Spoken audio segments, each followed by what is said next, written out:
Hello everyone, welcome back to the Traxion YouTube channel and welcome to week 5 of our Global Mazda MX-5 Cup track guide series here on iRacing. Now week 5 brings us to the fabulous Oulton Park. Oulton Park and the Mazda, in my opinion, is one of the best car track combos on iRacing, hands down. Now if you followed my track guides before, you'll know that they are not a place for hot laps. It's a slow, methodical approach to learn the circuit where I talk about my braking markers, my reference points and the little quirks that each circuit has. As usual, I will show you a flying lap in full, then we'll jump in the car, do a few laps, show you those braking markers and reference points in action. Then we'll talk about pit entry, pit exit, and at the end, I'll talk about where I think you can get an overtake done here this week at Oulton Park. So, enough talking, let's get on track.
So here we are then on the main start finish straight here at Oulton Park. So as usual, we've set the sim time to match the official series. So it's the 1st of March 2022 and the time in the sim is 12:45 p.m. We're also using the iRacing baseline setup, which is what is used in the official series.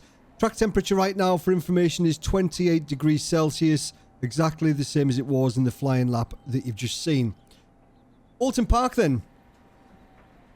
This and the Mazda is absolutely perfect. I was so happy when they released Oulton Park and made it free content and put it on the Mazda schedule. I've had some absolutely amazing races around here in the Mazda. So, turn 1 then. We're going to be right across to the left-hand side of the circuit. Now, this one can be a bit tricky. It's so easy to run wide, really easy to get off track. But there is quite a bit of runoff. So, if you do find yourself being pushed wide, you can use a bit of runoff. Now, braking marker for here, for me, is where the signs are on the left-hand side, the Jordan bike signs. Round about there is where I brake. On a flying lap, you can see there's a slight change in the white line.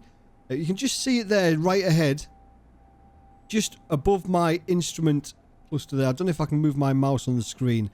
Round about here, that's kind of where, just before there, I'm braking quite hard initially, around about 60%. But then we're pretty much just bleeding off the brake, straightening away and turning in for the apex. Now you can use a little bit of this on the inside. So we're going to be down to 3rd gear for this one. Use a little bit of this, but as soon as you get on the apex, get back on the gas, let the car run out wide. There is a bit of mesh on the left-hand side, so there is quite a bit of grip there just to the left of the curb.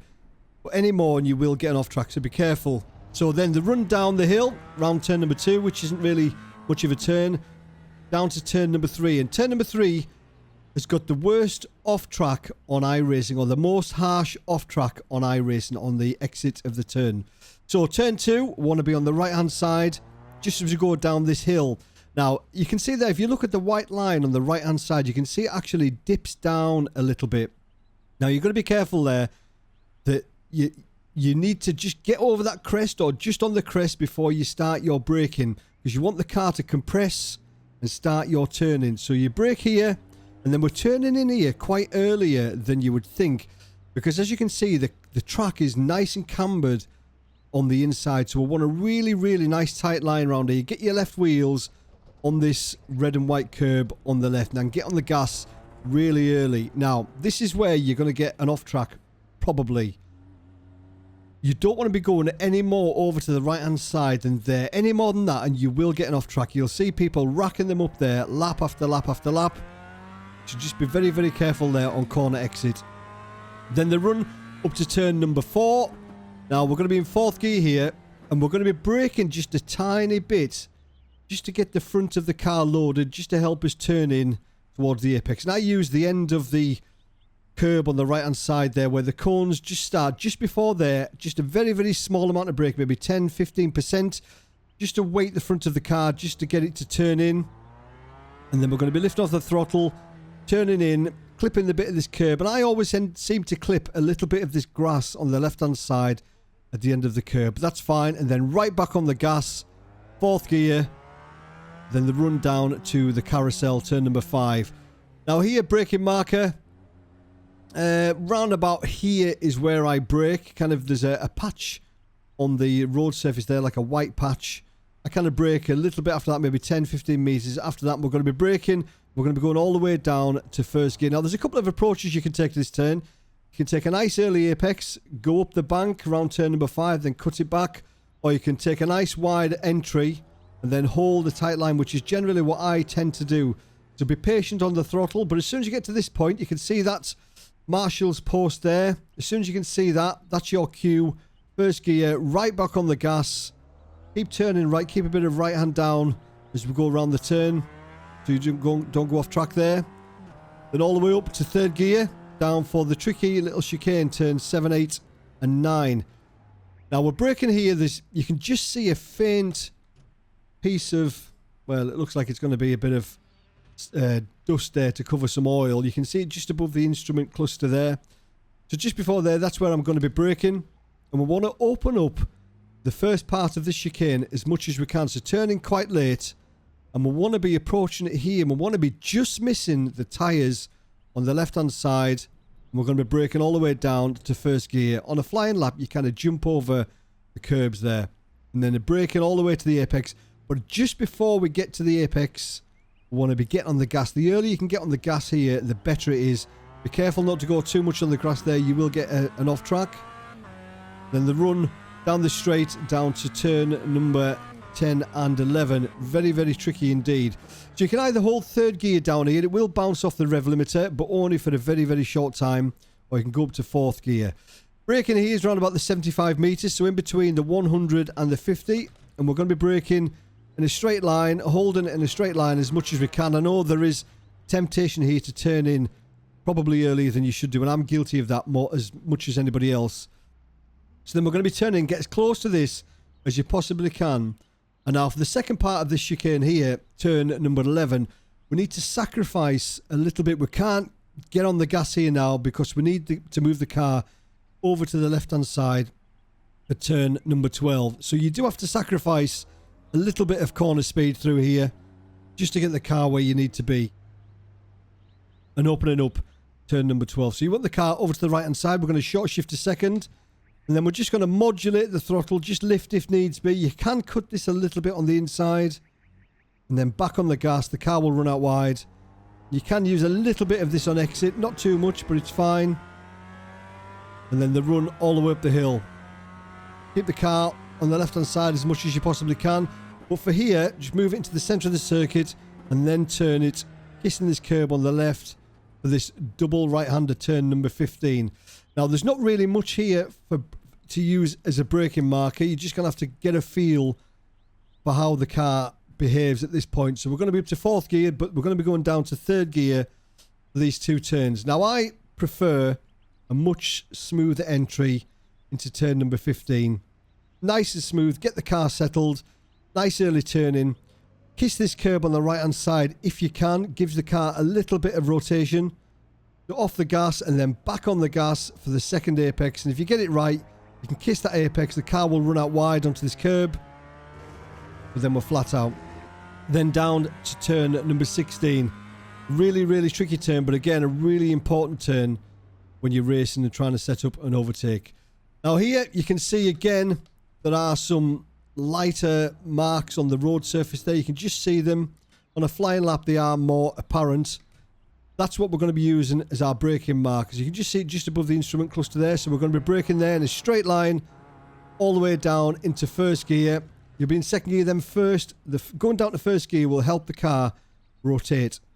So when you get to this point, you can see the end of the curb on the right hand side. The exit is blind, so it's really tricky. You need to make sure that your turn in is as late as you can, really, just to open up the exit. Now here, we want to be on the gas before we get to the apex. And then let the car run all the way out wide. Again, keep a little bit of right hand down. And then accelerate nice and tight up past the tree. Down to turn number 1. Right, we'll pick up the pace a little bit now. So 4th gear. So we're looking for the little change in the line. There it is there. Nice and tight. You can cut a little bit of this on entry. Let the car run out wide. Up to 4th gear. The right hand side of the circuit as we go down the hill. So just before the dip, we're going to be on the brakes. Nice and tight. And then get on the accelerator. Watch you don't get the off track there. Don't go any further over to the right hand side than that. Now just before the cones on the right, we're going to be braking just a tiny, tiny bit. Just to get the car to turn. And then as soon as it does, get back on the gas. And then down all the way for 1st gear for the carousel. Nice and tight. Where's my post? There it is. When I say post, I mean the marshal's post. Move the car over to the right. Looking for the piece of tarmac with the dirt on it. There it is. Down to 1st gear. Get on the gas before the apex.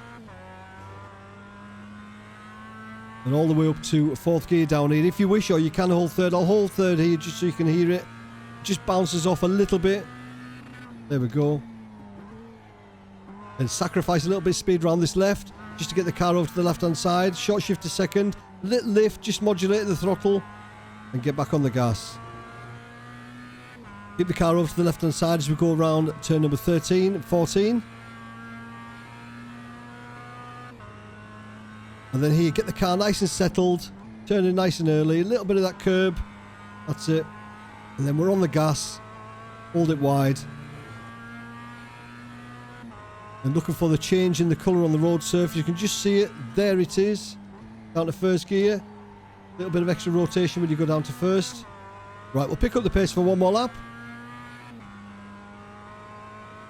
So you can see watch the white line on the left hand side. You can see there's a slight deviation in it. Just there, down to 3rd gear. Put a little bit of that on entry. Move the car over to the right hand side as we go down the hill. Just before the dip or just on the dip. Want to be braking. Turning in nice and early, nice and tight. Because it is cambered on the inside, and get on the gas. Don't run too wide on the exit. And up to 4th gear, just before the cones. Tiny, tiny piece of little bit of braking. Just to help the car to turn in. And there it is. Clip that grass. And down into 1st gear. 2nd gear, then watch the rotation when we go into 1st.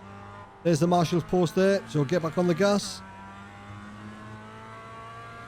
Up to 3rd gear, looking for the little patch of sand or whatever it is. There it is there now. Down to 1st gear. On the gas before the apex. And the run up the hill. Move the car over to the left hand side again. In between the 100 and the 50 board. Leave it in 3rd. 2nd gear, 1st gear. Sacrifice a little bit of corner speed around here. Then we're back on the gas. 2nd gear, little lift. Just get the car to rotate. Then back on the gas. Up to 3rd gear, keep the car over to the left hand side. Move the car to the centre of the circuit now, just to open up the left, just to make sure we are right over to the left hand side. So nice and early brakes. And then back on the gas, and if you get it right, you're flat out here. which will then open things up into the final turn if you are battling for position. So looking for the changing colour on the road surface. There it is. And then back on the gas. That's a nice steady lap around Oulton Park. Let's see what we got. 53.7, so we're a bit off our flying lap pace. Still 52s, 53s is going to be competitive this week, and it's going to offer some absolutely fantastic racing. Right, let's have a look at pit entry and pit exit. Right, let's talk about pit entry first of all. So if you need to pit in the Mazda series, it's either because you've got a penalty which you haven't cleared and you've got some kind of slowdown, stop and go, or you've got some damage and you need to go in for your fast repair. Now, Oulton Park is actually quite tricky. Not as bad in the Mazda as it is in the GT3 class, but it's still quite tricky. So final turn, as usual, nothing changes going around the final turn. But as soon as you get around the final turn, make sure that there's nobody on your right-hand side. So just sacrifice a little bit of exit speed just to keep your car over to the right-hand side if needs be. So just as you go up the hill, approach as normal. Then here's pit entry, and it's a horrible little left turn here. So get on the brakes, and there's the yellow cone there where we need to put the pit limiter on by. Really quite tricky, that little left turn. So just go nice and easy. It's not too bad in the Mazda because you're not carrying as much speed. But just bear in mind that that yellow cone comes at you real quick. Now pit exit. Talk about pit exit whilst we're here. Actually very simple. No dramas at all. So there's the green cone. We're just going to release the limiter when we get to the green cone. And there's quite a nice runoff around turn number 1. No dramas. There's the blue cone. Just keep an eye on your relative. There's quite a bit of distance between here and turn number 3. So if needs be, you can just back off. Let the guys go in front of you. Then just tagging behind them, going up the straight after turn number 3. No dramas. Let's talk about overtaking now. Different story. Quite a few overtaking places here at Oulton Park. So, overtaking here at Oulton Park. There are a few places where you can get it done. But there are a couple of places where you need to set the overtake up a few corners in advance. So, for example, turn number 1, that's an ideal overtaking opportunity, but you're going to have to set the corner up or set the overtake up on the final turn. Talk about that when we go round next time. So, turn number 1, it's unlikely that you're going to be able to hold it around the outside without getting an off track, but that is an option. If you think that you need to get by the guy and that's the only way you're going to get by, then feel free, take the off track. That's how you get it done and get the overtake done up the inside into turn number 3. So if you're too wide round here and the guy's defending on the inside turn number 1, that's obviously an overtaking place down the inside into turn number 1. But if you can't get it done, then you may well have to take an off track. Go off track here. There is quite a bit of grip. All this is mesh, so there is quite a bit of grip. So you may well have to take an off track just to be able to hold the inside line going down into turn number 3. But that's... you're getting off track for an overtake, so it's up to you whether you take it on. So if you've got the inside, turn number 3, it's very unlikely that somebody's going to be able to hold the outside line around turn number 3. So if you've got the inside line here, you've got the move done. If you haven't, and you haven't got the move done, you're behind somebody here, you can try and make them defend going into turn number 4, but again, it's unlikely that you're going to get the move done. And again, it's unlikely if somebody defends here, you're not going to get it done around the outside, around the carousel. But you can try and get a really good exit here and try and make something happen into this next chicane, but it's very sketchy trying to overtake somebody on the entry of the chicane. My advice would be try and get a better exit and try and get the move done into turn number 10 and 11. So here, make them defend. We're going to take our normal line. We're going to think about the exit. We're going to think about getting a really good exit out of turn number 9, up the hill. The guy you're battling with is going to take this position. They're going to defend, but we're just going to hold it down the outside. And if we can hold the outside line going down here, and if you're racing somebody clean and they give you room round the first part of the chicane, then there's a really good chance that you're going to get it done in the second part round turn number 11. But you just need to make sure that you're racing somebody who's not going to punt you off onto the grass. Give the guy room on the inside. But then here, if you've got this position here right now, then there's a really good chance that you're going to be able to hold on to that position. Because we're going to take a wide line round here, which means we're going to have a bit more corner speed. Again, you might have to take another off track at that point to get the move done. But if you're at this point going up the hill, then they're not really going to be able to hold it around the outside. Turn numbers 13 and 14. Again, if you haven't got the inside line going into turn number 15, then you're not really going to get it done around the outside. Although you can think about the exit of turn number 15. They're defending. We're going to switch it back. We're going to try and get a really, really good exit. We're going to hope that the guy's pushing and they go on the grass, lose a bit of momentum. If they do, fantastic. We can go down the inside round turn number 16, the final turn. But if you don't get the inside line here, again, it's unlikely that you're going to make a move around the outside. So what I would suggest doing is make them defend as long as they possibly can, and in the last moment we're going to move back over to the left, take our normal line, and we're going to think about getting a really good exit and absolutely smashing them to pieces as we exit that turn and getting alongside them on the inside for the run down to turn number 1. So it's really difficult to make an overtake stick. There are a few places where you can have a go, have a pop. And that's why Oulton Park for me in the Mazda always offers great racing. There's always that back and forth, trying to make an overtake, not getting it done. Getting it done, then they'll just come right back at you. Offers superb racing. So there we go. That's week 5 done here at Oulton Park. Please let me know down below in the comments how you get on. What were your times before the guide? What were your times after? Did I help? Did I cover everything that you wanted to be covered in a track guide? Next week, we go to Charlotte Rovals. So I hope you like concrete walls. As always, thank you for watching. Good luck this week. Keep it pinned.